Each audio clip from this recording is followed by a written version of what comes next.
Hello, আসসালামু আলাইকুম dear my friend, welcome back to my channel.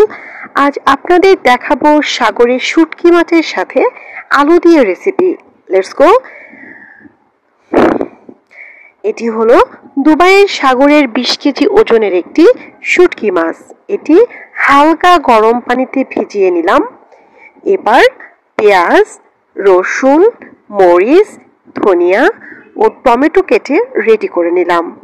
পেঁয়াজ, রসুন, লবণ দিয়ে ডুবো তেলে কিছুক্ষণ ফ্রাই করার পর টমেটো দিয়ে গ্রেভি বানিয়ে সকল মশলা দিয়ে দিলাম।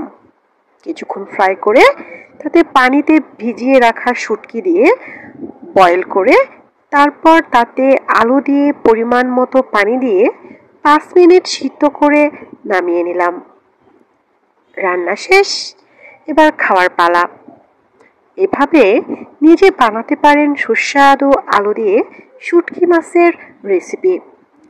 ভালো থাকুন, সুস্থ থাকুন, আবার দেখা হবে কোনো এক ভিডিওতে।